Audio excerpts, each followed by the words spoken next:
How does it feel, Wayne, to stand on the very stones that ran with... Hello? Anyone in there?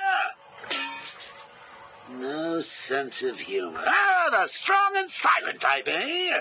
Think you're safe behind that mask? Give me 20 minutes and a can opener, and I'll have you whimpering like a schoolgirl. You might like it. That's enough, patient. Guard, leave us. Yes, sir. Good afternoon. My name is Professor Hugo Strange. And you are... Two-Face. Catwoman. Batman. We can play these games as long as you like. Great. I love games. Not in my facility, you won't. I am offering you this opportunity to make a deal. I am fully aware of your condition. The last thing you have is time. But I can make your final days more comfortable. And in return, I'd be giving you... I wish to study you. I need to know why you are the way you are. I don't have long, Doc. You're going to need more than some psycho mumbo-jumbo to get to the bottom of what's wrong with me. Oh, I have more than that. Much more. So, do we have a deal? How are you feeling today? You promised me another doctor, Strange. Maybe you shouldn't have killed the one I sent last week. What made you do it? Fish gotta swim, birds gotta fly. Besides, it was worth it to see the look on her face. Hey, you know what? I think I've got a piece of it here in my pocket. You are trying my patience. That was the third doctor you've killed. Well, keep on sending them, Doc. I'm trying to break my record. I think it is time for you to do something for me. Name it, Doc. Tell me how you came to be. Explain what made you what you are today. How you come to be sitting across the table from me, dying.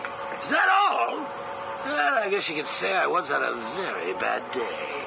Really? Go on. It was a Thursday night. Things had been getting worse.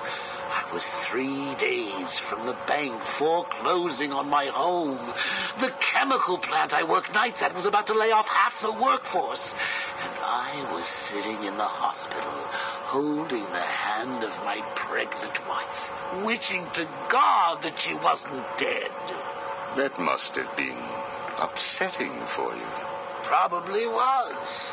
Back then, though, all I knew was that if I didn't let old man Falcone's men into the plant that night, they'd have killed me too.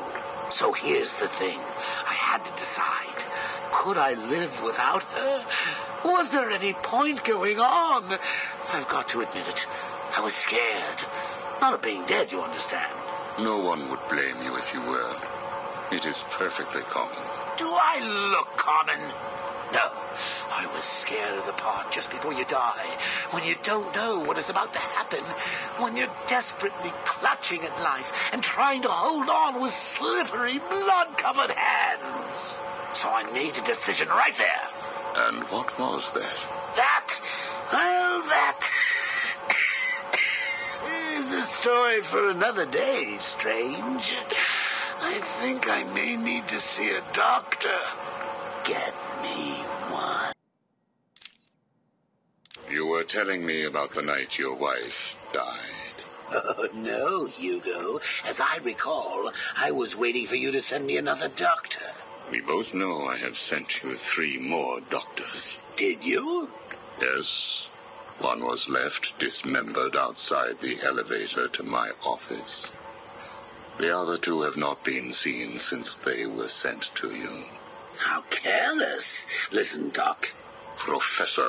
Okay, Professor. I'll give you a little more. I just hope you're taking notes. It's the day after, and I'm standing in the freezing rain, just staring at the chemical plant, feeling numb. Jeannie was dead. It didn't seem real. I can remember the day I first met her. Her infectious smile as I told her bad joke after bad joke. How, even after living with the pathetic wretch I was, she still wanted my child. And then they arrived. Reality's way of yanking me another wedgie. Falcone's men told me to cheer up. He said, things could be worse. I asked him how. He grabbed me by the collar, pulled me close. He'd been eating garlic, and each word stank as he threatened to perform oral surgery on me with a nail and a brick. Creative guy. They hand me a box. I remember thinking it was heavy. Was it a bomb? A gun? I'd never used a gun before. Were they that heavy? And what was in the box? How's that doctor coming along? I'll get you one. And when you do, I'll tell you the rest. You are looking a little better, yes. Well, I have my good days and bad days, but I do try and start each one with a smile. Are you ready to continue your story? Yeah, why not? So where was I? The box. Ah, yes, the box. So there I was, tearing open this box, expecting the worst. And all it had in it was a crazy red dome and a cloak. I thought they were having a joke with me, but oh no. They made me put it on. They said it was a disguise. It would keep me safe. It smelled like garlic. And that was it, really. I was dressed up like a spaceman, barely able to see, trying to break into the one place in this town that had given me a job. Have you ever tried to walk with an enormous fishbowl on your head? Don't answer that. It's hard. I couldn't see where I was going. I must have tripped one of the alarms. I heard muffled gunfire. I panicked and tried to run. And then I saw him. Who? Batman. Really? Yes, really. Batman tried to hit me. I moved out of the way, but, well, what you need to understand is I had this giant bowl on my head, and I lost my balance. It's like life, really. One minute everything's bad, the next your wife's dead and you're hanging on for dear life, suspended over a tank of experimental chemicals. I'm sure he'd say he tried to save me, but we all know he didn't. I fell. For a second, just as I hit the surface, I thought I may just get away with this. I assume that wasn't the case. Do I look like I got away with it? I was drowning. The chemicals were burning my skin. My entire body felt like it was on fire. And it was all his fault. Whose fault? Batman's? Who else? Yours? Come again? Let me tell you what I believe. I believe that you have fabricated a series of events that you use to conceal the truth about your condition. I have read 12 different accounts of your past. All different, except for one detail. Batman. What can I say? I like to keep things interesting. A wise man once told me that if you have to have an origin story, you're better off making it multiple choice. And never facing up to the truth of what happened. What you did. How you got here. Oh, I know exactly how I got here. A big truck brought me here from Arkham. You remember the asylum, don't you? Of course. Well, good.